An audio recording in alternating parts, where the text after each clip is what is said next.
हम्म,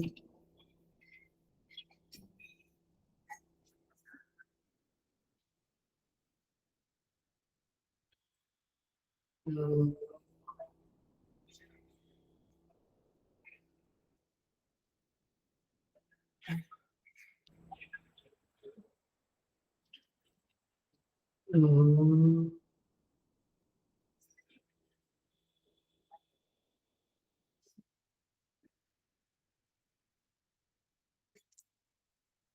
हम्म, सहनावतु सहनौ भुनक्तु सह वीर्यं करवावहै तेजस्विनावधीतमस्तु मा विद्विषावहै। ॐ शान्ति शान्ति शान्तिः। समस्तजनकल्याणे निरतं करुणामयं नमामि चिन्मयं देवं सद्गुरुं ब्रह्मविद्वरम्।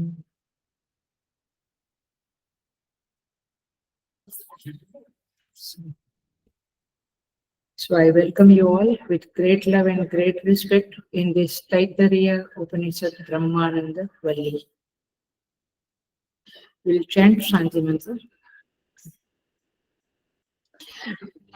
शन्नो मित्र शं वरुणः शन्नो भवत्वर्यमा तन्न इन्द्रो बृहस्पतिः तन्नो विष्णुरुक्रमः नमो ब्रह्मणे नमस्ते वायो त्वमेव प्रत्यक्षं ब्रह्मासि त्वामेव प्रत्यक्षं ब्रह्म वदिष्यामि ऋतं वदिष्यामि सत्यं वदिष्यामि तन्मामवतु तद्वक्तारमवतु अवतु माम् अवतु वक्तारम्।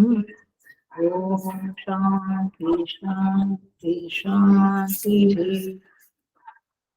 ॐ सहना भवतु सहनौ भुनक्तु सह वीर्यं करवावहै तेजस्विनावधीतमस्तु मा विद्विषावहै। ॐ शान्ति शान्ति शान्तिः। We will chant Prathama Anuvak and Dvitiya Anuvak. ॐ ब्रह्मविद्धाप्नोति परम् तदेशाभ्युक्ता सत्यं ज्ञानम् अनन्तं ब्रह्म यो वेद निहितं गुहायां परमे व्योमन् सोऽश्नुते सर्वान् कामान् सः ब्रह्मणा विपश्चितेति तस्माद् वा एतस्मात् आत्मन आकाशः सम्भूतः आकाशात् वायुः वायोरग्निः अग्निरापः अद्य पृथिवी पृथिव्या ओषधयः ओषधीभ्यो अन्नम् अन्नात् पुरुषः स वा एष पुरुषो अन्नरसमयः तस्य इदमेव शिरः अयं दक्षिणः पक्षः अयम् उत्तरः पक्षः अयम् आत्मा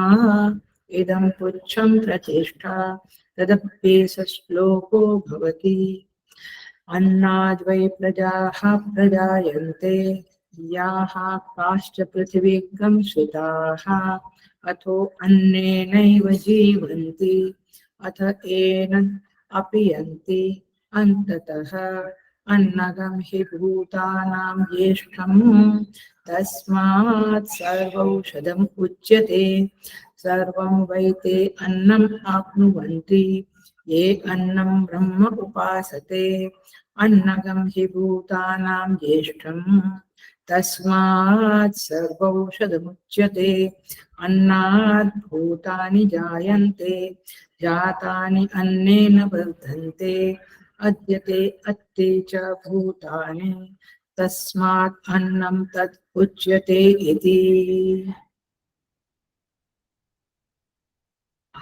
आगे का प्राणमय है, इसीलिए यहाँ तक ही करते हैं।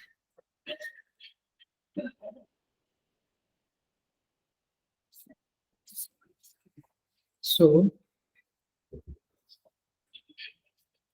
हमने देखा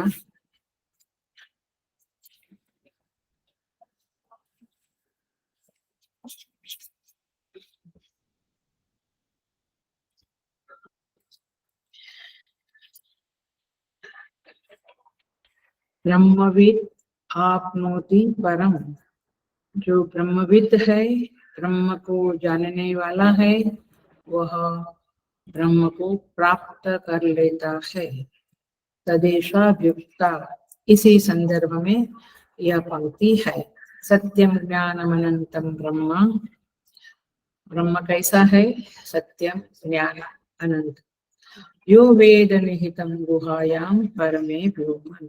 जो इस ब्रह्म को बुद्धि रूपी गुफा में, परम आकाश माने हृदय आकाश में, इसे जान लेता है, छिपा हुआ है, उसे जान लेता है, वह सारे भोगों को ब्रह्म के साथ, विद्वान ब्रह्म के साथ प्राप्त कर लेता है। तस्मात् वा एतस्मात् आत्मनः आकाश संभूतः। ठीक है, तस्मात् वा एतस्मात् आत्मनः आकाश संभूतः। अब देखिए, तस्मात् माने उस ब्रह्म से,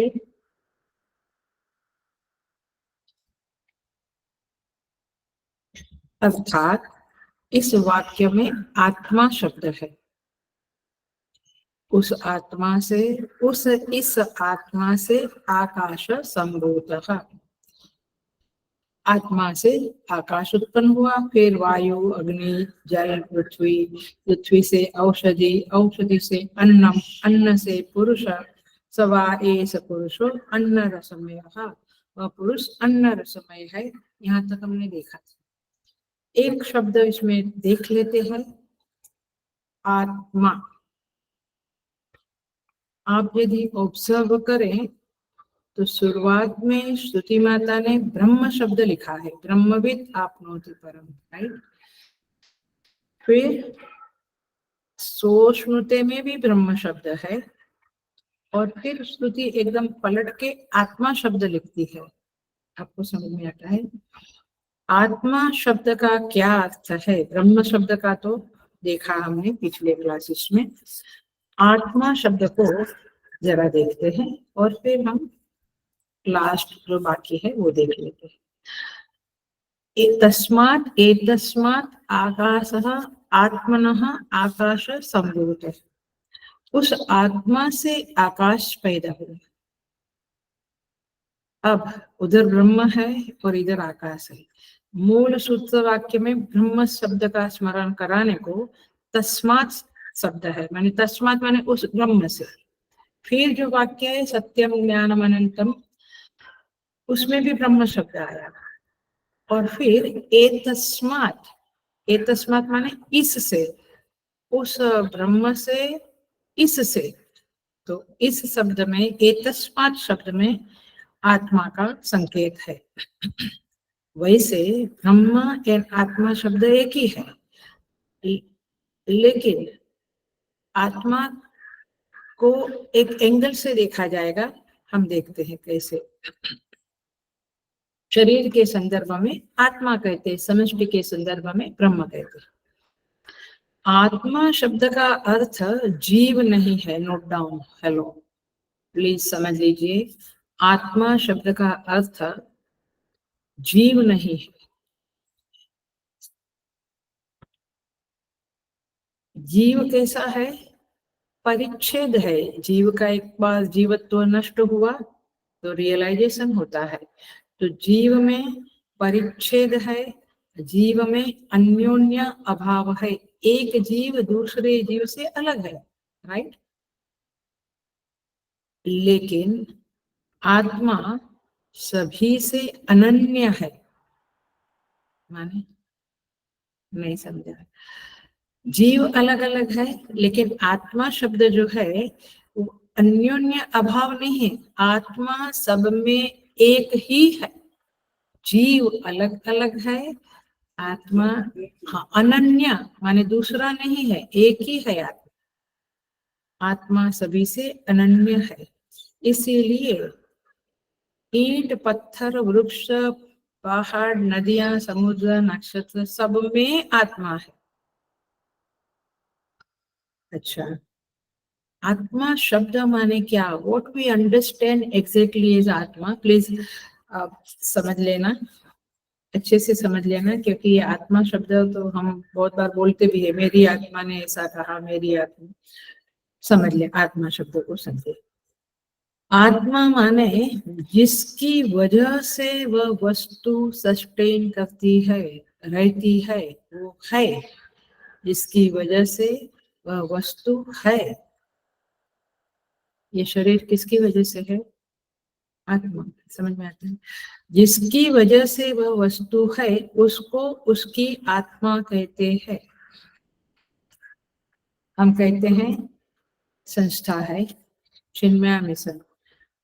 ये संस्था की आत्मा जिस वजह से टिकी है, ये संस्था जिस वजह से टिकी है, किसकी वजह से टिकी है? उसकी आत्मा की वजह से। उसकी आत्मा कौन है?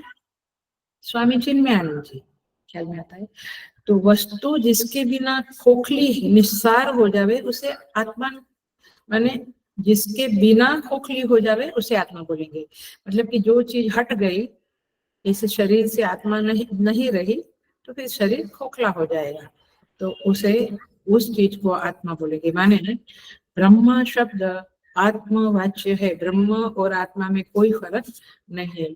सजीव निर्जीव सबको आत्मा होती है, और इसलिए सर्वात्मा भगवान ईश्वरो हरि ही, ऐसा भागवत में कहते हैं। सर्वात्मा, सबकी एक आत्मा है, वो एक ही है, और वो सबकी आत्मा है, जीव अलग अलग है। इसलिए थोड़ा सा ये समझ लेंगे हम। अच्छा, हम जो है, तो हमारी वजह से क्या है? बुद्धि है। हम नहीं तो बुद्धि नहीं। हम माने मैं। प्राण जो है, उसकी आत्मा कौन है? प्राण की आत्मा कौन है? मैं ही हूँ। हेलो, मैं ही।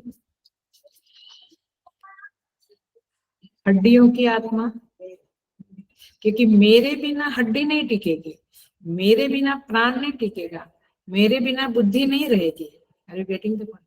सो इन सबकी आत्मा मैं हूँ। समझ में आ रही बात?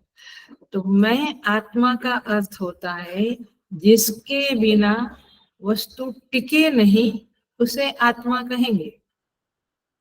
प्राण की आत्मा कौन? मैं। हड्डियों की आत्मा मैं। बुद्धि की आत्मा मैं। रक्त मांस जो मेरे अंदर है, उसकी आत्मा मैं।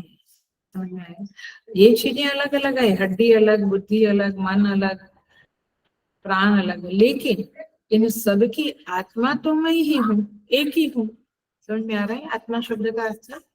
तो ये आत्मा बहुत इंपॉर्टेंट वर्ड है, and you must understand clearly. नख की, मेरे नख है, उसकी आत्मा, सबकी आत्मा में। माने मेरे शरीर की, पूरे शरीर की मैं अकेला, पूरे शरीर का मैं अकेला आत्मा हूँ, चाहे वो सजीव हो या निर्जीव हो। यहाँ तक समझा? अब जो विश्वात्मा है, आप समझना, अभी शरीर की बात कर रहे थे।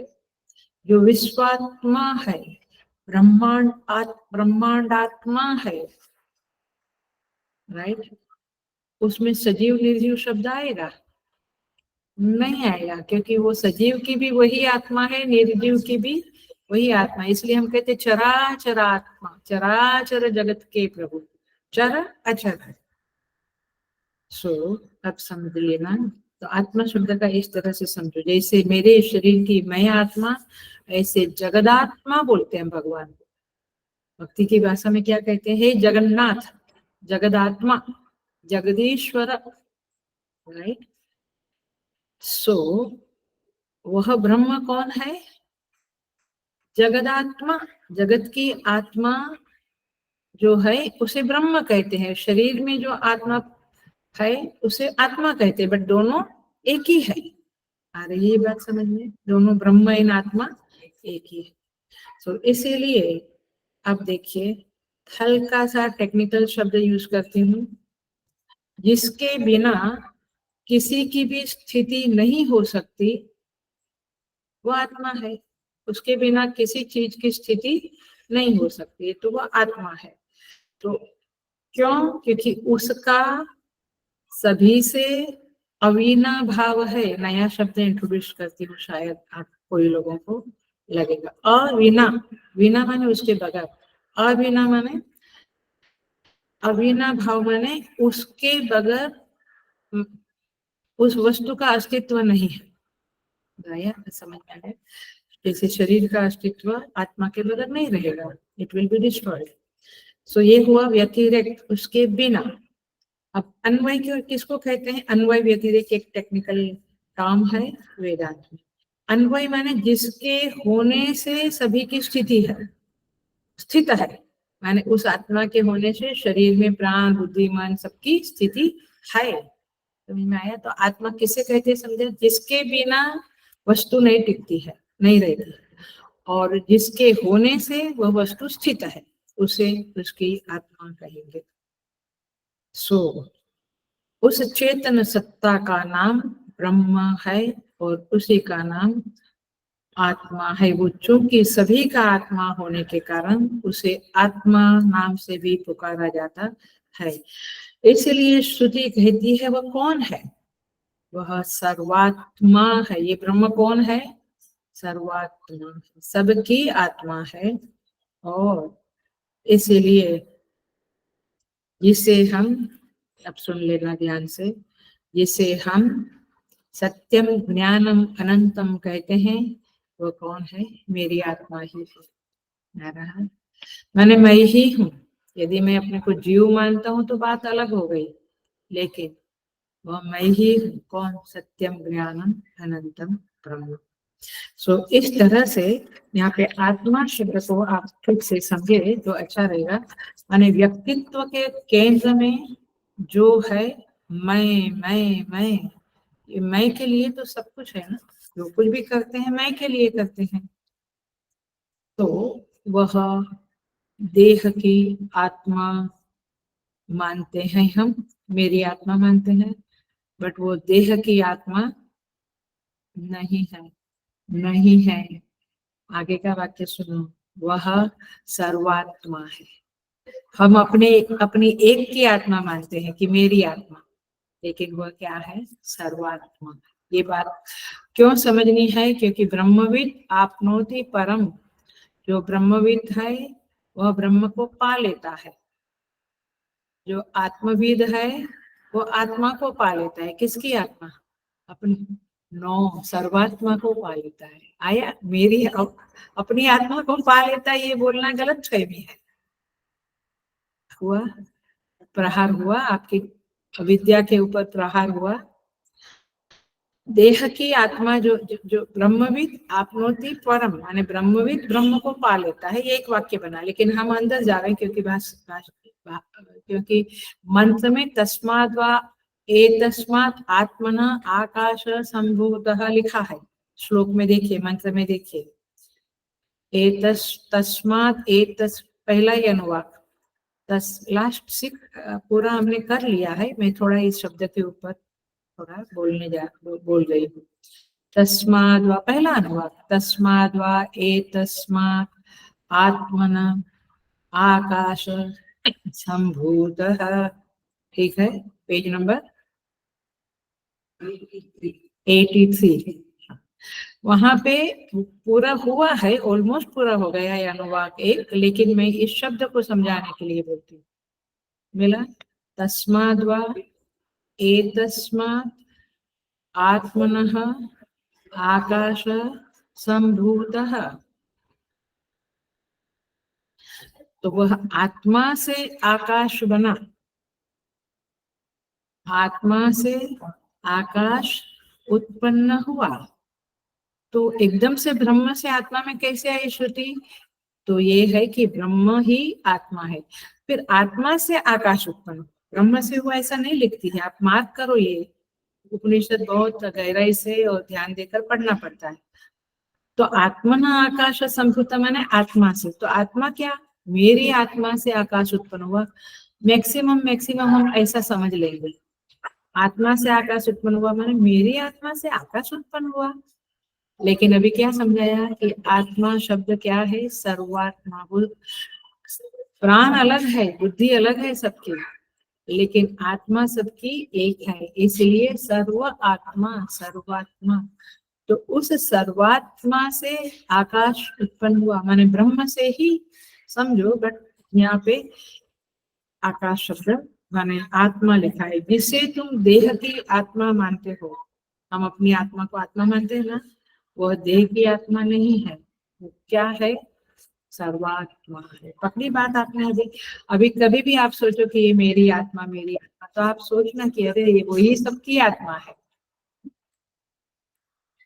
इसे पहचानना है, और इसीलिए जो मैं अनेक देह को धारण करता है, वो देहात्मा कैसे होगा? नहीं समझा। जो मैं माने अहम, अहम आई आई, जो मैं अनेक देह को धारण करता है, मैं माने आत्मा अनेक देह को धारण करता है ना, तब जाके सर्वात्मा बना। तो फिर वह देहात्मा कैसे होगा?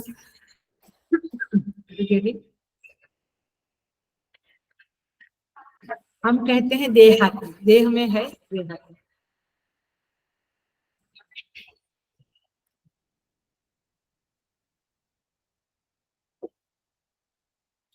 देहात्मा शब्द हम क्यों वापस यूज करते हैं? देह की आत्मा, और उसे मैं बोलते हैं हम। तो जो मैं है वो तो अनेक देहों की आत्मा है, तो फिर वो देहात्मा कैसे हुआ? वास्तव में वो सर्वात्मा ही कहना पड़ेगा उसको। समझे? ये अज्ञानता के परिधि में हम देहात्मा बोलते हैं, देही शब्द है गीता में भी, लेकिन वास्तव में वह सर्वात्मा है। Am I able to convey in your intellect the word आत्मा? समझ में आ रहा है आत्मा शब्द? माने आत्मा को हम अपने अंदर ही सीमित समझते हैं, ऐसा नहीं है। आत्मा सर्वात्मा, इसे पहचानने की जरूरत है। कारण क्या है कि हम देह में ही आत्मा को देखते, सर्वात्मा नहीं देखते हैं? क्योंकि हमारी देह में अत्यंत आसक्ति है, राइट? शरीर में ही आसक्ति। इसीलिए तो आप सोचो, कपड़ा, खाना, माने जो भी हम शब्द स्पर्श रूप रस गंध, देह को लेकर ही ज्यादातर समय बिताते हैं। तो देह में आसक्ति है हमारे। तो आत्मा तो निराकार है, तो देह में सीमित कैसे हो सकता है ना? इसलिए मेरी आत्मा जब हम करते हैं तो वह आत्मा सर्वात्मा है, ये समझना पड़ेगा। और उस सर्वात्मा से आकाश संभूत है। इसलिए ऐसे नहीं करना है कि अच्छा कोई आत्मा है उससे आकाश उत्पन्न हुआ, या मेरी आत्मा से आकाश कैसे उत्पन्न हुआ? दोनों ही बातें गलत है। सर्वात्मा जो है उससे आकाश उत्पन्न हुआ। तो देहात्मा मानना ये भ्रम सिद्ध है, अविद्यक है, अविद्या युक्त है। आत्मा तो सर्वात्मा ही है। तो इस तरह से ये आत्मा शब्द को समझना पड़ेगा। अब हम आते हैं हमारी श्रुति पे, माने वही अनुवाद चल रहा है, हमारा पहला अनुवाद ही चल रहा है जिसे हम देख रहे हैं।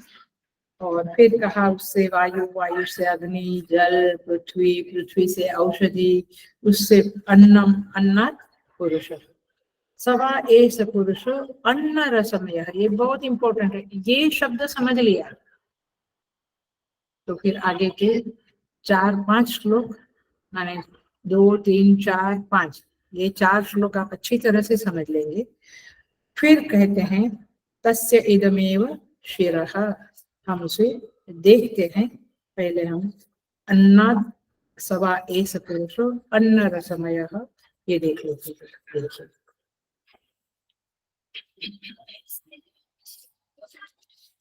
अन्न रसमय का अर्थ है पुरुष अन्न से उत्पन्न हुआ, अन्नात् पुरुषः। ये श्रुति में कैसे लिखा है? अन्न औषधिभ्यो अन्नम, पृथ्वी में से औषधि उत्पन्न हुई है। औषधि माने गेहूं चावल जाओ, और उस औषधि अन्न है, अन्नात् पुरुष, वो अन्न से पुरुष उत्पन्न। हमने परसों लास्ट क्लास में देखा था, अन्न से वीर्य, वीर्य से पुरुष। सवा एष पुरुषः अन्न रसमयः, तो अन्न से ही उसकी उत्पत्ति हुई, तो वो अन्न के रस से ही अन्न रसमय ही होगा। ऐसे बीज से वृक्ष होगा तो बीज के जो गुणधर्म है वही फल में जाएगा, राइट। ऐसे ये अन्न से उत्पन्न हुआ तो ये अन्न रसमय ही है, ऐसे हम समझो। और फिर आगे कहती है, अब इतना टुकड़ा बाकी रह गया था वो हम देखते। अयम तस्य इदमेव शिरः, तस्य माने क्या, तस्य माने क्या, तस्य इदम एव शिरः, उसका यह शिर है, मस्तक है, किसका, पुरुष का, क्योंकि पुरुष की बात है ना। सवा एष पुरुषः अन्न रसमय, फोकस करना पड़ेगा, वह पुरुष अन्न रसमय है। फिर तस्य माने उस पुरुष का, इदम एव शिरः, समझ में आया, उसका यह शीर है, किसका, उस पुरुष का। लेकिन पुरुष कौन है, अन्न रसमय है, बट वास्तव में पुरुष कौन है, किसको बोलते हैं, जीव को, आत्मा को, माने जो चेतन इस शरीर को धारण किया है वही पुरुष है ना। पुरुष माने स्त्री पुरुष वाला नहीं सोचना आप लोग, बिल्कुल नहीं सोचना। मनुष्य एक बार सोच लेते हैं, क्योंकि आगे आता है कि मनुष्य ही क्यों पसंद किया। तो मनुष्य क्यों पसंद किया, क्योंकि मनुष्य में ज्ञान और कर्म की करने की ताकत है, प्राणी पशु में नहीं है, इसलिए ये ऐसे ऐसे यहाँ पे कहा गया है। देखिए थोड़ा सा देख लेते हैं मेरे से, क्या कहते हैं, अन्न रसमय माने अन्न और रस का विकार है, तो उसको ही क्यों ग्रहण किया, यहाँ पशु पक्षी क्यों नहीं लिखा। अन्न से ही पशु पक्षी भी उत्पन्न, सब कुछ अन्न से ही उत्पन्न होता है। यहाँ पे कहते हैं भाष्य में, प्रधानता के कारण, क्या प्रधानता है पुरुष में, कर्म और ज्ञान का अधिकार पुरुष को है, इसलिए पुरुष शब्द माने मनुष्य शब्द लिखा। तो ये जो पुरुष है वो विवेक संपन्न है, इसलिए श्रुति ने उसका उल्लेख किया। परंतु प्रॉब्लम कहाँ आया, मैं इदमेव शिर के साथ जा रही हूँ, थोड़ा बेक में गई हूँ। समस्या कहाँ आई, यह पुरुष जो है उसकी बुद्धि जो है वो बाह्य विषयों में रमण करती है, हमेशा बाह्याकार बनती है, आत्माकार नहीं बनती। समझ में आ रहा है। सो बाह्याकार विशेष रूप अनात्मा पदार्थों में ही घूमती रहती है, और इसीलिए किसी आलंबन के बगैर, किसी विश्लेषण के बगैर, एनालिसिस के बगैर, बिल्कुल अंतरतम प्रत्यगात्मा तक उसकी वृत्ति को, बुद्धि को ले जाना ऑलमोस्ट इम्पॉसिबल है। इम्पॉसिबल जैसा ही है ना, ऑलमोस्ट माने असंभव ही है ना। हम लोग कितनी देर आत्मा का चिंतन कर सकते हैं, क्योंकि बाहर ही घूमती है वृत्ति हमारे। तो इसीलिए ये श्रुति माता अब पंचकोश की पंचकोश का संदर्भ लेकर उस ब्रह्म तक हमारी वृत्ति को ले जाने की कोशिश करती है। ये बैकग्राउंड समझ में आया। अन्न रसमय शुरुआत हुई तो ये अन्नमय कोश आपको पता ही होगा, बट बता दो 5 कोश है, सबको पता है। अन्नमय कोश, प्राणमय कोश, मनोमय कोश, विज्ञानमय कोश, आनंदमय। तो श्रुति ये 4-5 श्लोकों में एक एक कोश में अपने को ले जाकर फिर उस कोश का निरसन करेगी, बाध करेगी, निगेशन करेगी माने वो हमें टेक्निक बताती है मेडिटेशन की। हेलो, ये पूरा कुछ मेडिटेशन का ही ब्रह्मानंद वल्ली है, जो आपको निधिध्यासन में काम लगेगी। सो पकड़ी यहाँ तक बात। तो इसीलिए अब श्रुति कहती है ये जो शीर है, इदमेव माने अब उस पुरुष का, तस्य इदमेव शिरः, वह पुरुष जो है, वह जीव जो है, वो जब बाहर आया गर्भ से तो उसको एक शीर है, मस्तक है, तो उसका एक शीर है। अब पक्षी के साथ तुलना करते हैं, पक्षी का जैसा है, उसके साथ तुलना करते हुए श्रुति माता कहती है पक्षी को जैसे शीर है ऐसे मनुष्य को भी शीर है। क्या है?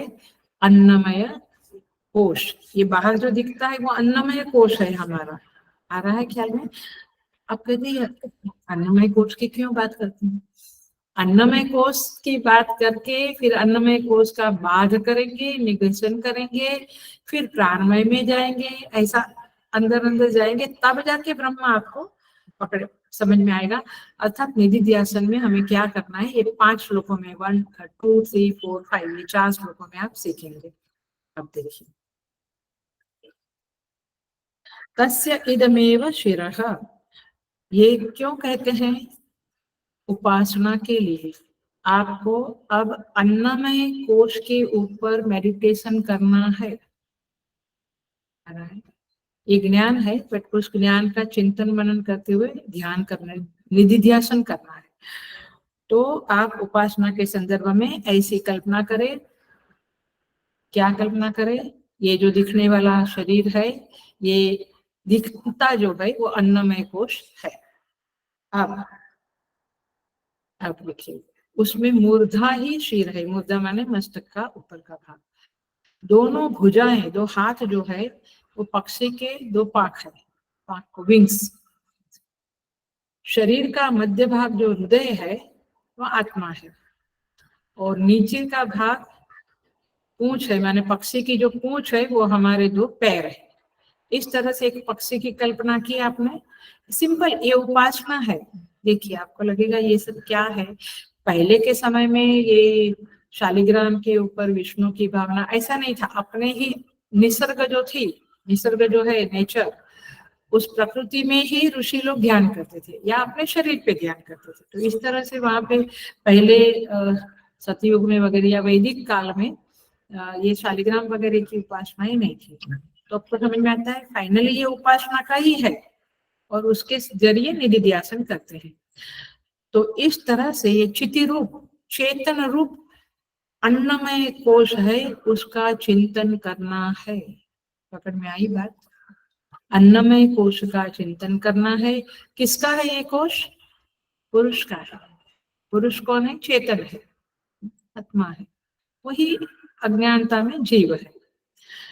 देखिए, आपको नहीं बहुत समझता है तो आप ऐसे समझिए, जैसे रज्जू के ऊपर सर्प की कल्पना है ना अज्ञान के कारण, ऐसे ये पुरुष के ऊपर ये अन्नमय कोश अध्यारोपित है। सर्प जैसे अध्यारोपित है रज्जू के ऊपर, हेलो, सुप्रीम पोजिशन है ना, ऐसे अन्नमय कोश चेतन पुरुष के ऊपर अथवा आत्मा के ऊपर, जो भी बोलो, अध्यारोपित है। हम इसे क्या समझते हैं? हेलो, हम इसे क्या समझते हैं? रज्जू ही माने सत्य ही समझ, इसे ही पुरुष, इसे ही आत्मा समझते हैं। देह ही मेरी आत्मा है ऐसा समझते हैं। परंतु श्रुति माता क्या कह रही है? पुरुष का यह अन्नमय कोश अध्यारोपित उसका एक उपाधि है।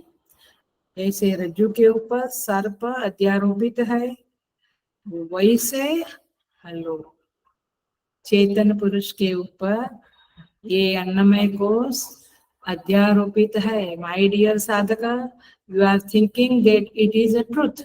ये सत्य है, ये शरीर बहुत सत्य है। मिथ्या होता तो इतनी जो पैम्परिंग है, इतना जो सुबह दोपहर शाम कपड़े चेंज करना, अच्छे अच्छे कपड़े, अच्छा अच्छा खाना, मैंने बहुत ज्यादा देह के प्रति जो हम करते हैं, क्योंकि उसमें हमारी महत्व बुद्धि है, सत्य बुद्धि है। समझ में आई? साधना शुरू हो गई अभी। ये ऐसा लगता है कि ये क्या बात कर रहे हैं पक्षी का, बट यही है। देखिए, यहाँ पे कहते हैं इस प्रकार मैं तैत्तरीय उपनिषद भाष्य के ऊपर जो वार्तिककार ने, टोटकाचार्य वार्तिककार ने वार्तिक लिखा है, उसमें से बता रही हूँ। इसलिए आपको वहां कहीं नहीं मिलेगा, भाष्य में नहीं मिलेगा। भाष्य के ऊपर वार्तिक लिखा जाता है, वो वार्तिक में से मैं बता रही हूँ, थोड़ी थोड़ी बातें बता रही हूँ ताकि क्लैरिटी मिले आपको। एक भाष्य से भी कोई कोई बात समझाती हूँ, कोई कोई बात वार्तिक से। सो अब इस तरह से आप अन्नमय कोश को निगेट किया, फिर क्रमशः सारे कोशों को आप क्या करेंगे, निगेट करेंगे धीरे धीरे। That is the Sadhana which is shown here. पकड़ में अब सारे चारों श्लोक, चाहे आज का ये श्लोक इतना ही पूरा होवे, लेकिन बाकी के श्लोक में फिर कुछ ज्यादा समझना नहीं है। If the base is foundation आपका हो गया तो फिर कुछ ज्यादा नहीं समझना पड़ेगा। तो समझ में आ रही बातें ये क्यों है? तो इसीलिए क्रमशः साधक उपासना करता हुआ पूर्व पूर्व का त्याग करके आंतर आंतर को प्राप्त करता है। करेक्ट? यस।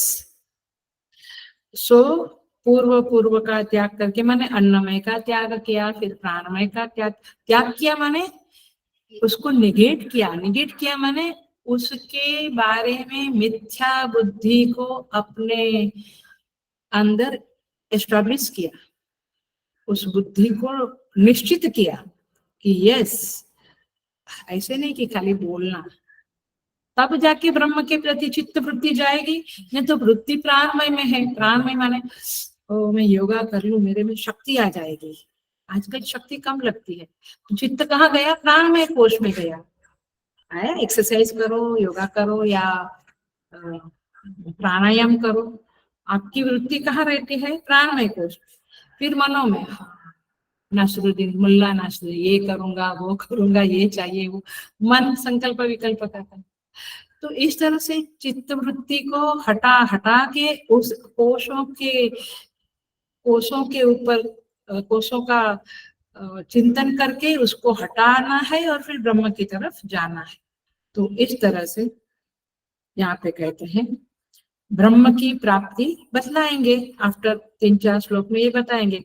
पहला ही श्लोक है ब्रह्मविद आपनोति परम, ब्रह्मविद ब्रह्म को प्राप्त करे। उसी श्लोक का ये सारा एनालिसिस है, कैसे कैसे प्राप्त करेगा। तो ये सारी बातें अभी धीरे धीरे कहती है श्रुति।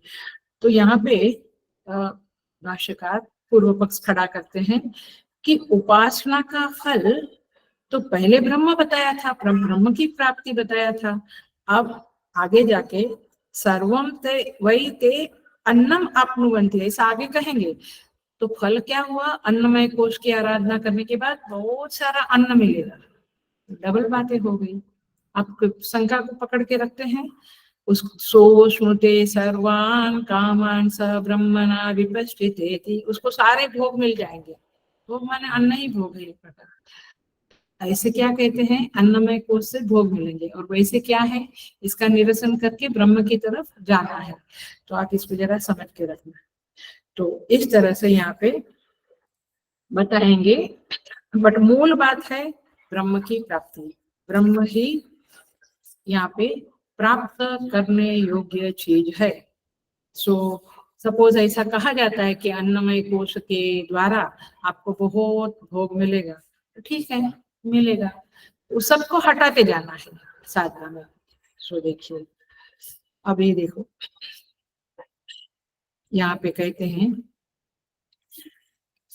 श्लोक में देखिए आप, जो श्लोक है वहां पे कहते हैं सवा एष पुरुष अन्न रसमय। मैं अभी इधर ही चल रही हूँ। तस्य वा इदमेव शीर के साथ मिला, वही 83 पेज में, वही जो ब्रह्मवेद आपनोति परम श्लोक है, मंत्र है उधर। सवा एष पुरुष अन्न रसमय। आप धीरे से पढ़िए, उपनिषद बहुत धीरे से पढ़ने वाली चीज है।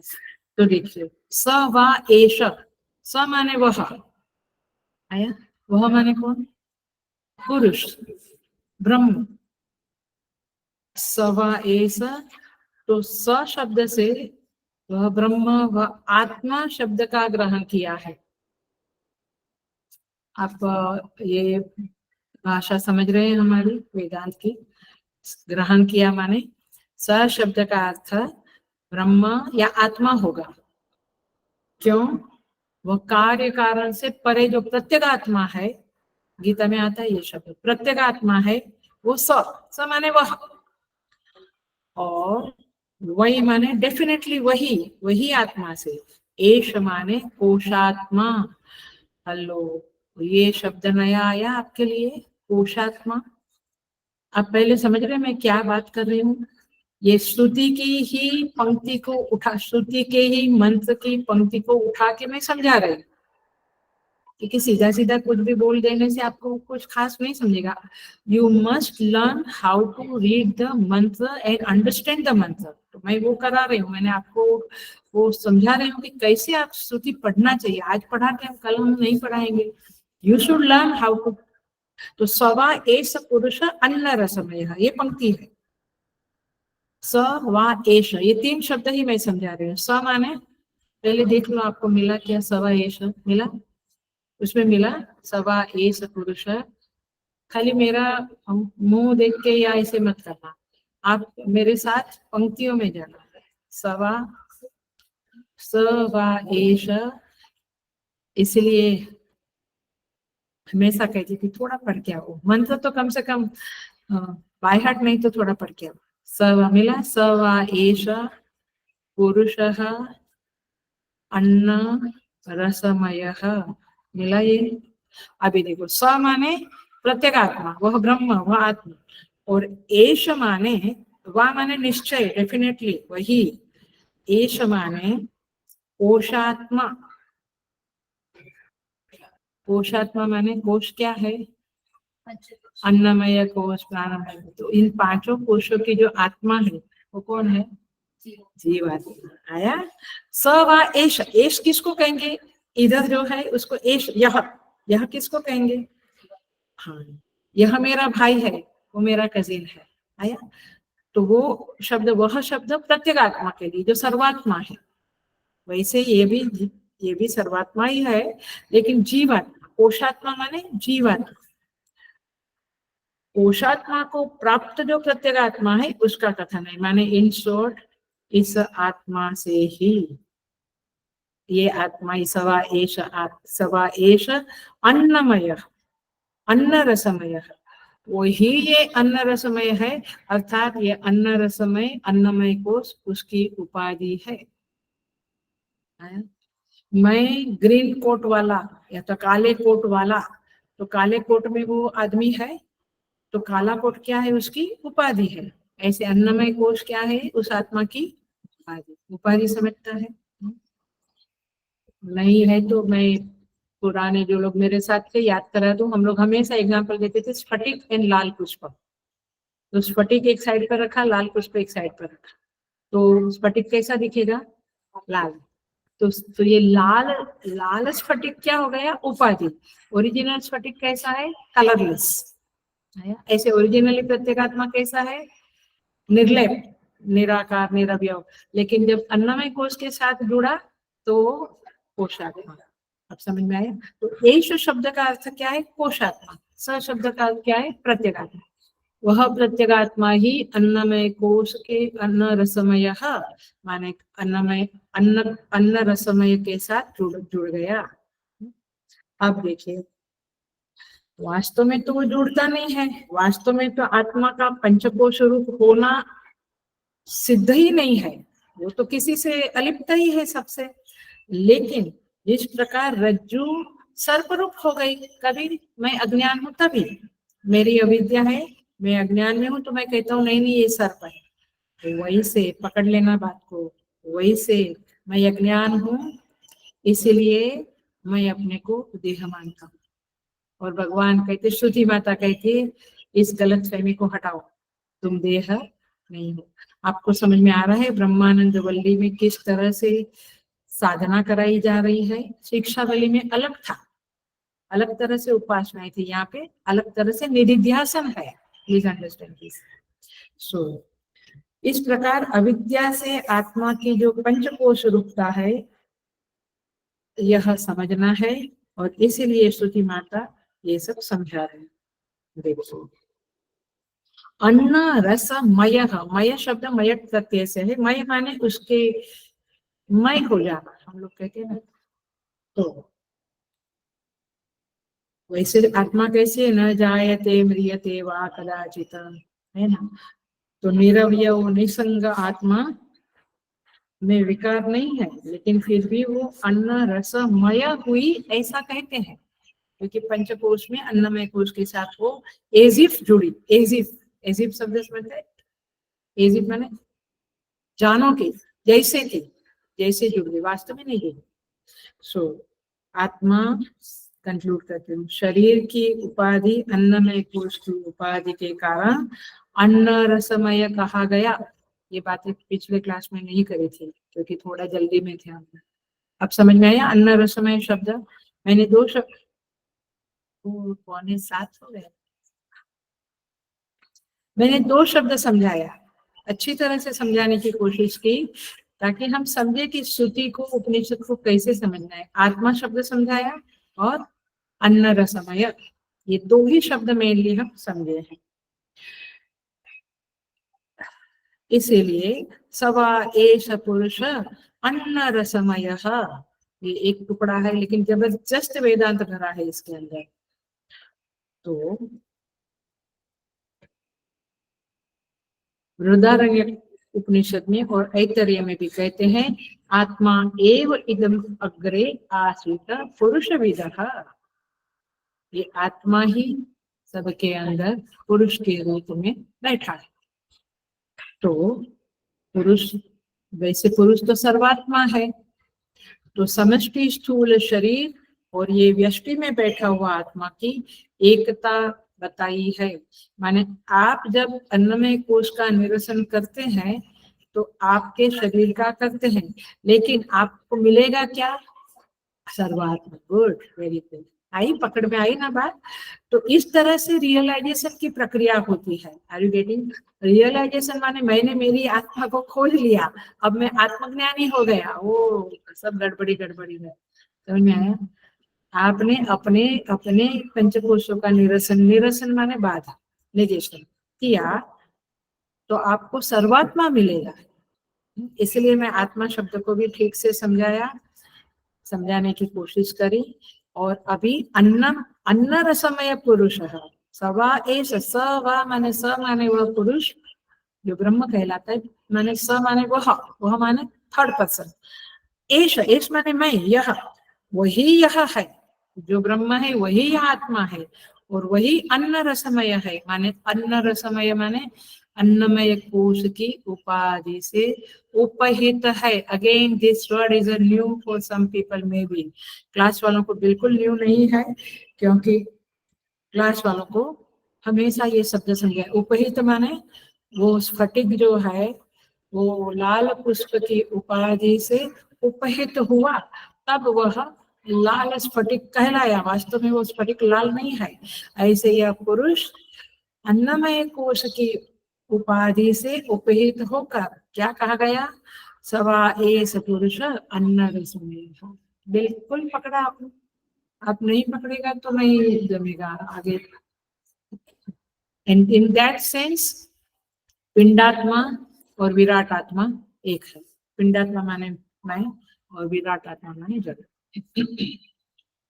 तो इसलिए अब जो आएगा अन्न की उपासना, प्राण की उपासना, ये सब आएगा तो आप लोग समझ लेना कि क्या है ये वस्तु। सो यहाँ पे कहते हैं इस तरह से अन्नमय प्राणमय सब कुछ आएगा। हम आगे जाते हैं थोड़ा सा, माने इधर ही जाते हैं। तस्य इदमेव शिरः, उसका यह शिर है। किसका? अच्छे से समझ, उसका यह शिर है। श्रुति माता समझाती है, इसको हम समझेंगे। और फिर क्या कहते हैं?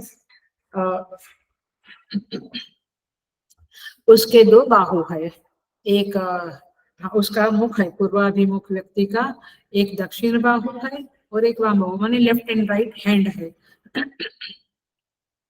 और फिर मध्य भाग जो है वो हृदय है, और वहां पे क्या है?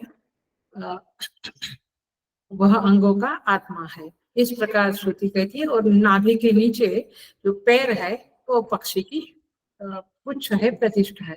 मैंने एक कल्पना किया है, जैसे आप शालिग्राम के ऊपर विष्णु की कल्पना करते हैं, अध्यारोप करते हैं, ऐसे ही पक्षी का रूपक लेकर अन्नमय कोश समझाया है। That's it. अन्नमय, ये बाहर हाथ दिखता, पैर दिखता, वो सब अन्नमय कोश ही है। तो इस अन्नमय कोश की एक कल्पना की है कि एक पक्षी है, उसका मस्तक है, और फिर उसका उसका मस्तक, ये अन्नमय का मस्तक, अन्नमय माने ये देह, प्राण मन कुछ इंक्लूड नहीं करना है इसमें, केवल देह। इस देह का फिर है, फिर जैसे पक्षी का मध्य भाग है वैसे इसका हृदय है, फिर जैसे पक्षी का दो पंख है वैसे इसके दो हाथ है, पक्षी का जो पुच्छ है, पुच्छ माने टेल, टेल तो नहीं, नहीं पुच्छ माने पक्षी की जो पीछे पुच्छ, पुच्छ जैसा होता है ना, हाँ हाँ हाँ, तो यहाँ पे पैर है। तो इस तरह से एक कल्पना है, आया क्या में? तो इस तरह से यहाँ पे कहते हैं। और फिर क्या कहते हैं, लास्ट पैराग्राफ देखिए ताकि हम प्रथम अनुवाद पूरा करते हैं।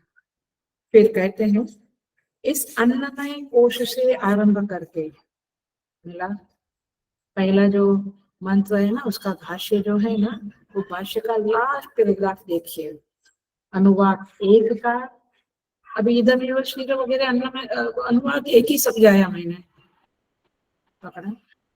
तो अनुवाद 1 का जो लास्ट पैराग्राफ है भाष्य में वो देखिए, इस अन्नमय कोश से आरंभ करके सांचे में डाले हुए पिघले तांबे की प्रतिमा के समान, माने एक सांचा होता है ना, उसमें वो पिघला हुआ वो तांबा डालते हैं, फिर वो प्रतिमा बनती है, ये हमको पता है। ऐसे प्राणमय आदि कोशों के रूपकत्व की सिद्धि होगी, माने आप ऐसे समझ लो, चलो एकदम लो, एकदम हल्का फुल्का, ये अन्नमय कोश है, उसके अंदर एक प्राणमय कोश है, उसके अंदर एक मनोमय कोश है, उसके अंदर विज्ञान में, उसके अंदर आनंद है, और आनंद के अंदर आत्मा। पहले गुहा बोला था ना, वो गुहा का ही ये डिस्क्रिप्शन है इन अ वे, क्योंकि गुहा एक अपने अंदर आता है कि पर्वत में गुहा है, बट इधर भी गुहा है, अपने शरीर में गुहा है। तो क्या करना पड़ेगा, ये पांचों कोशों को हटाकर वहां जाना पड़ेगा। तो ये रूपक है, रूपक माने उपासना के लिए जो हम एग्जाम्पल लेते हैं, जैसे शालिग्राम, शालिग्राम के ऊपर विष्णु, इस तरह से। तो इस अन्नमय आत्मा को प्रकाशित करने वाले उस ब्राह्मणोक्त अर्थ में यह श्लोक मंत्र है। मैंने आप इतना समझो कि इस तरह से आगे आगे बातें आएगी। अब थोड़ा सा देखते हैं ये सब क्यों कराते हैं। आज का क्लास केवल इतना ही रहेगा, maybe I will not be able to enter into the second अनुवाद, बट फाउंडेशन बना दिया तो फटाफट जाएगा। देखिए हमारी जो वृत्ति है वो घूमती रहती है इधर उधर, तो वृत्ति को अंतर्मुख करने के लिए ये श्लोका है, ये मंत्र है ब्रह्मानंद वल्ली के, इतना पहले पक्का। वृत्ति कहाँ घूमती है, शरीर के बाहर हमेशा। और इसलिए पतंजलि योग में क्या कहते हैं, देश बंध चित्तस्य धारणा। धारणा की डेफिनेशन क्या है, एक जगह में चित्त को घुमाओ। तो फिर हम वृंदावन में, काशी कॉरिडोर में, अयोध्या, फिर राम जी में हम घुमाते, तो वो एक स्थान देशबंध चित्त से रहना। लेकिन इधर ऋषि क्या कहता है, बाहर जाओ ही मत, आप अपने शरीर की तरफ ही देखो। इसी को विपश्यना भी एक तरह से, विपश्यना की साधना भी एक तरह से ऐसा है। तो पॉइंट इज दिस की वृत्ति को शरीर में घुमा, तो एक भाग में। तो इस तरह से यहाँ पे वृत्ति को एकाग्र करने की पहले साधना है, फिर इस प्रयोजन को लेकर अन्न रसमय पुरुष का वर्णन है। तो शरीर का ध्यान करें और वृत्ति को बिल्कुल शरीर के बाहर जाने ना दें। इसलिए सप्त चक्रों में ध्यान, चक्रों का ध्यान करते हैं, आग्नेय चक्र वगैरह में, या मूलाधार से लेके। सो इस तरह से वृत्ति को अंदर जाना है, इसलिए ये अब अन्नमय कोश वगैरह की बातें शुरू होगी। अन्नमय कोश के बारे में आएगा सेकंड अनुवाद में, बट मैं भूमिका बना देती हूँ। ये जगत क्या है, अन्नमय तो है, अन्नमय ही है, पृथ्वीमय ही है, अन्न पृथ्वी, पृथ्वीमय ही है। तो अन्न रसमयता को पहचाने, मैंने आपको साधना क्या करनी है, यहाँ सारी सृष्टि अन्नमय है, सारे शरीर अन्नमय है, पशु का, पक्षी का, पहाड़ का, सब शरीर अन्नमय है। तो शरीर, हर शरीर जगत का एक अंग है, और जगत क्या है, पूरा अन्नमय है, चराचर जगत अन्नमय है, एक यूनिट है। इस बात को पहले निधि ध्यान में पकड़ना है, पकड़ना है माने चित्त में धारण करना है। हमारा मन बाहर क्यों गया, रूप की आसक्ति, अलग अलग रूपों को देखने की आदत पड़ी है, अब कहाँ चले, अभी 3 दिन फ्राइडे सैटरडे संडे छुट्टी है, वहाँ शिवरात्रि है कल। हाँ नहीं, हम घूमने चले, कहाँ जाएंगे, हम फार्म हाउस जाएंगे, हम कुदरत को, नेचर को देखने वहां जाएंगे, वहां जाएंगे।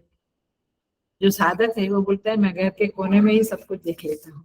वो क्या करेगा, प्रकृति को, चराचर जगत को अन्न रसमय है ऐसा करके मेडिटेशन करेगा। समझ में आता है? सो क्योंकि जीव को बाहर जाने की इच्छा है, बाहर वृत्तियां भटकती है, इसलिए जाता रहता है। ठीक है, सो आकार में आ सकता है, रूप में आ सकता है, लेकिन यदि वो सोचे कि पंच महाभूत जो है उसी का यह पसारा है, the world is nothing but पंच महाभूत का एक तमाशा, एक पसारा है, तो क्या होगा, उसकी वृत्ति थोड़ी इंट्रोवर्ट हो, इट विल नॉट बी, बिखरेगी नहीं इधर उधर। तो इसीलिए प्रकृति से एक होकर ये अन्नमय जगत का चिंतन करे, ये बात है अन्न रसमय। आगे अन्नमय का सेकंड अनुवाक में आता है। तो सारे जगत का सार क्या बना, अन्न, इस तरह से चिंतन करना है। और इसीलिए अब आएगा सेकंड अनुवाक में आएगा कि वह अन्न क्या है, जिससे सारे भूत उत्पन्न होते हैं, राइट, अन्नात् पुरुषः, अन्न से ही वीर्य बना, उससे ही पुरुष बना, तो सारे भूत जगत के पशु पक्षी सब, एनिमल वर्ल्ड, बर्ड, सब कुछ उसी से, मनुष्य उसी से बनता है, अन्न से बनता है। तो क्या बोला जाएगा, अन्न से मनुष्य उत्पन्न हुआ। अच्छा, जिंदा कैसे रहते हैं, उसकी स्थिति कैसे है, सस्टेन कैसे करता है, अन्न से ही करता है, अन्न से टिकता है। फिर चला जाता है तभी, हम कहते हैं मिट्टी में मिल गए, चला जाता है तभी अन्न में ही मिल गया, पृथ्वी में ही मिल गया वो। सो इस तरह से अन्न के संदर्भ में अब बातें आएगी। आपको ये जो बता रही हूँ मैं, वो आपके निधिध्यासन के लिए, प्रैक्टिकल साधना के लिए, बाकी उधर तो श्रुति में जो कहा है वो तो हम पढ़ेंगे नेक्स्ट क्लास में। अभी मैं साधना के संदर्भ में बोल रही हूँ। तो आत्मा के बारे में बोला, अन्न रसमय शब्द क्या है वो समझा हमने। और अभी हम क्या समझ रहे हैं, अन्नमय कोश के द्वारा साधना कैसे करें। तो फिर उपनिषद में आता है, तज्जलानी इति शांतम उपासीत, तत् जलानी इति शांतम उपासित, उस शांत ब्रह्म को उपासित करो, उपासना करो, ब्रह्म शांत है। जलानी माने, ज माने जायते, तस्मात् जायते, तस्मिन् लीयते, तस्मात् निवसति, माने उस ब्रह्म में ही सारी सृष्टि निवास करती है, उसी से उत्पन्न हुई, उसी में महाप्रलय में समा जाएगी। तो ब्रह्म के संदर्भ में ऐसा बोलते हैं। अब यहाँ क्या होगा, आगे मंत्र में आएगा, अन्न से उत्पन्न है सारे जीव, अन्न में स्थिति करते हैं, अन्न में लय हो गए। तो अन्न क्या हुआ, ब्रह्ममय हुआ, इनमें। तो इस तरह से हमें थोड़ा समझना है।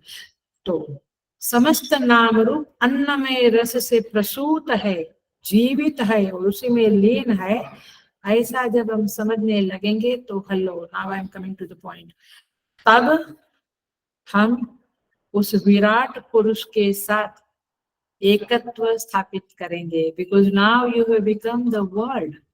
आपके चित्त में पूरा विराट, विराट पुरुष क्या है आखिर, विराट पुरुष का शरीर क्या है, क्या है, शरीर जगत ही है। तो जगत से एकात्म भाव किया तो विराट पुरुष से एकात्म भाव हुआ।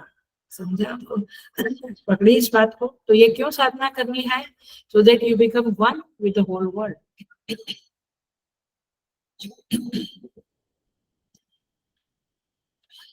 यदि कोई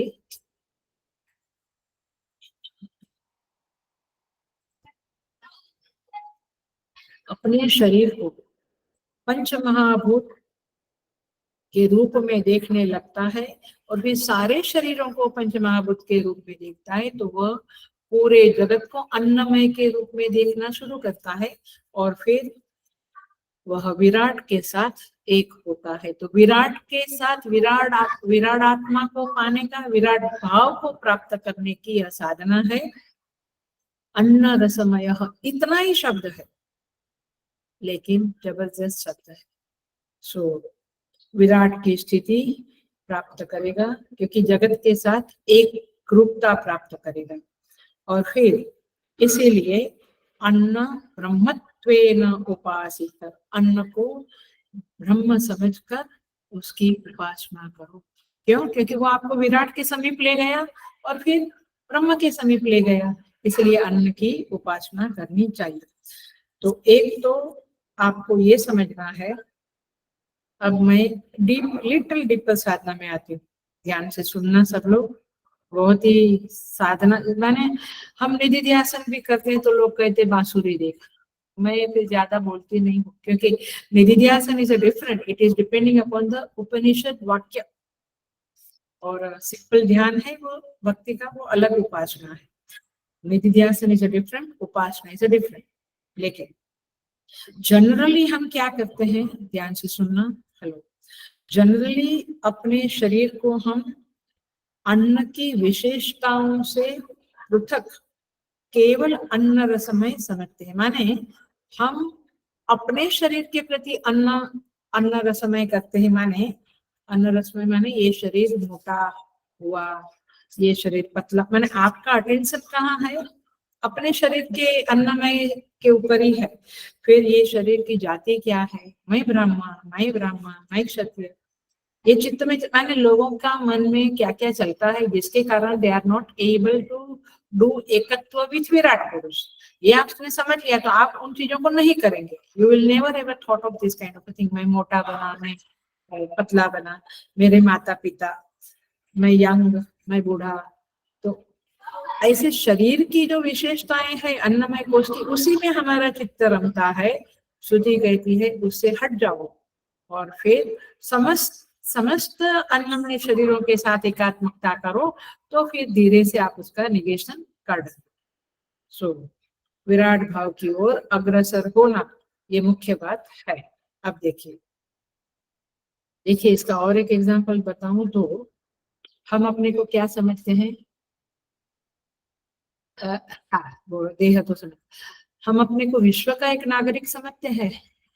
आप बोलो, बट आप एग्जैक्टली व्यवहार क्या करते हो? विश्व के लिए सोचते हो कि विश्व का भला होवे?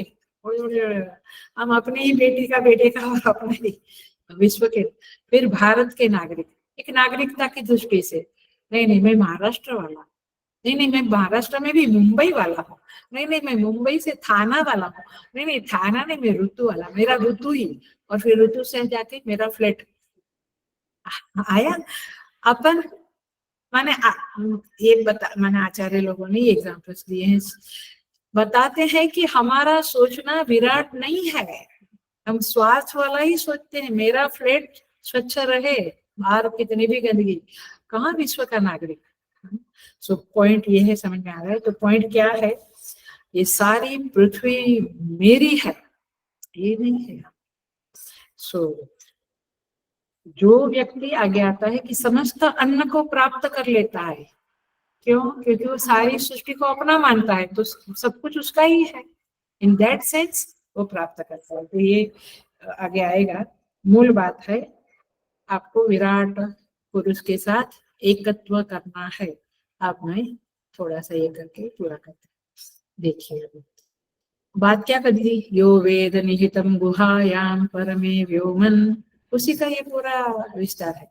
यो वेद निहितम गुहायाम परमे व्योमन, वो बुद्धि रूपी गुफा में जो हृदयाकाश है अथवा हृदयाकाश में उस ब्रह्म को जो जान लेता है, वो ब्रह्म रहता है कहाँ? गुफा में। अभी आपकी विजुअलाइजेशन क्या चलती है? कोई पर्वत है, गिरनार है, वहां गुफा में ब्रह्म बैठा है।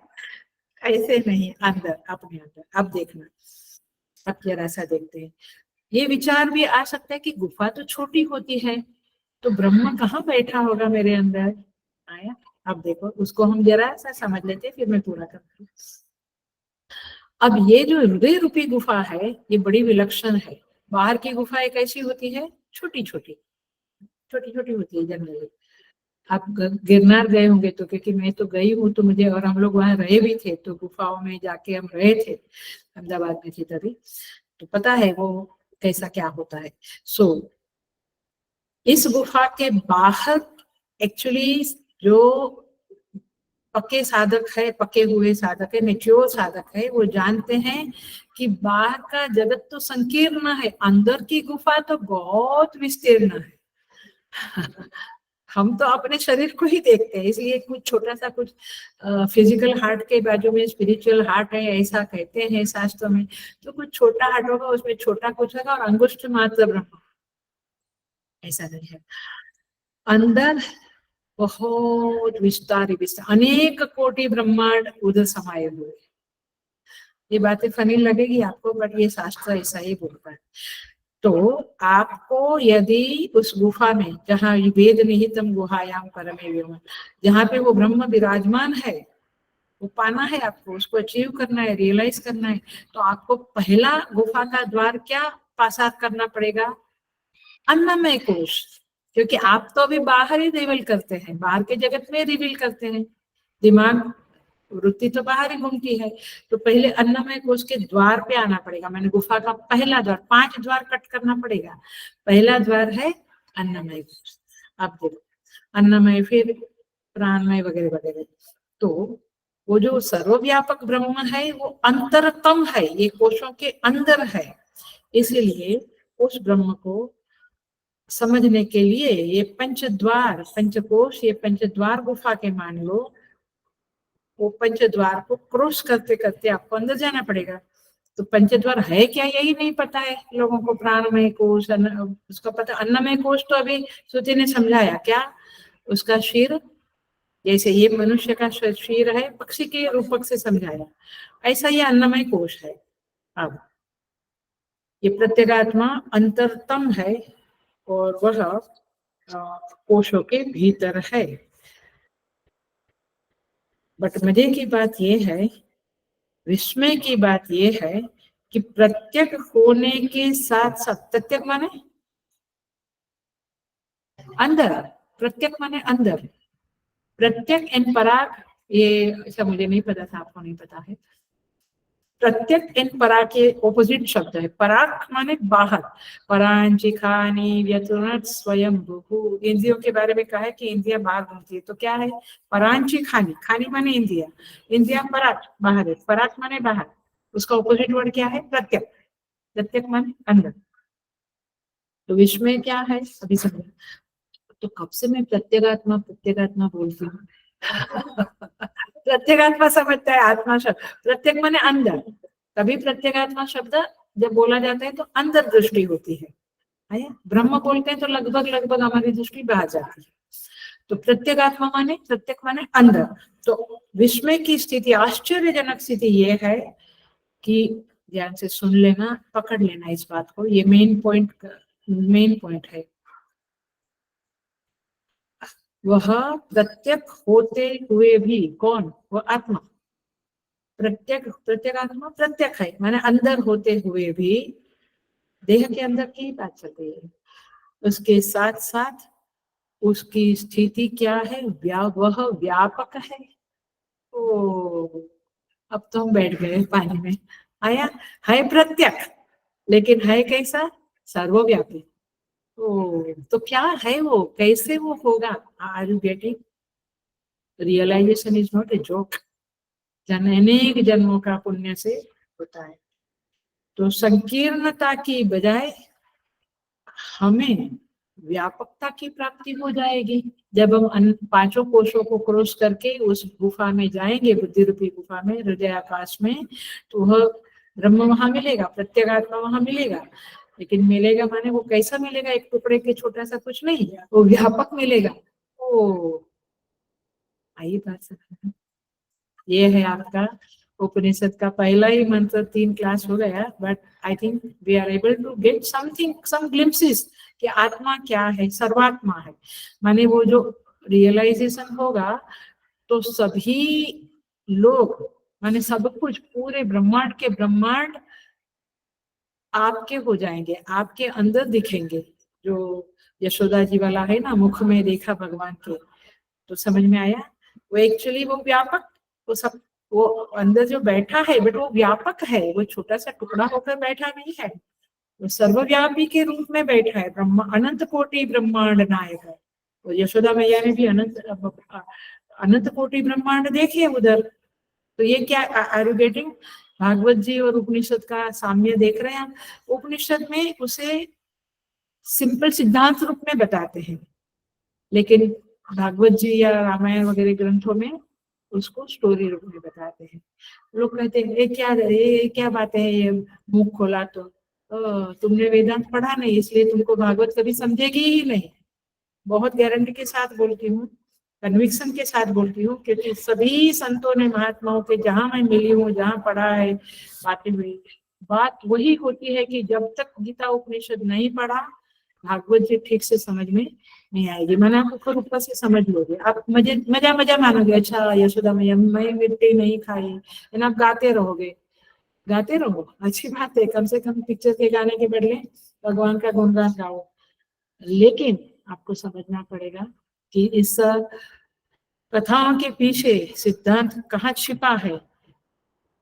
विद्वान साधक जो होगा वो तुरंत समझ जाएगा कि अच्छा ये तो ब्रह्मानंद वल्ली का यो वेद निहितम गुहायाम वाली बातें हैं यहाँ पे।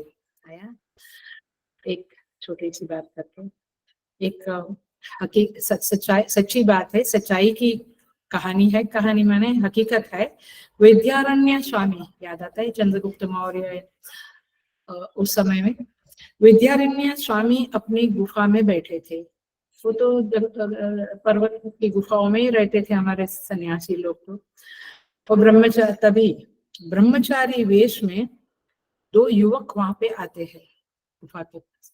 इसका नाम है हरिहर और बुका, याद है आपको?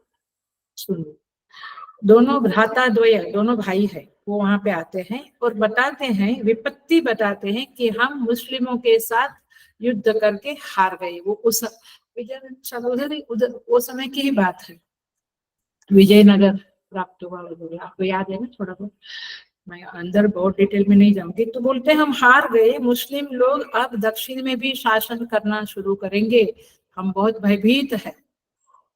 तो उन्होंने, माने विद्यारण्य स्वामी ने उनको पूछा, आपके पास कुछ कोष बचे हैं? कोष माने पैसा, धन, कोष बचे हैं?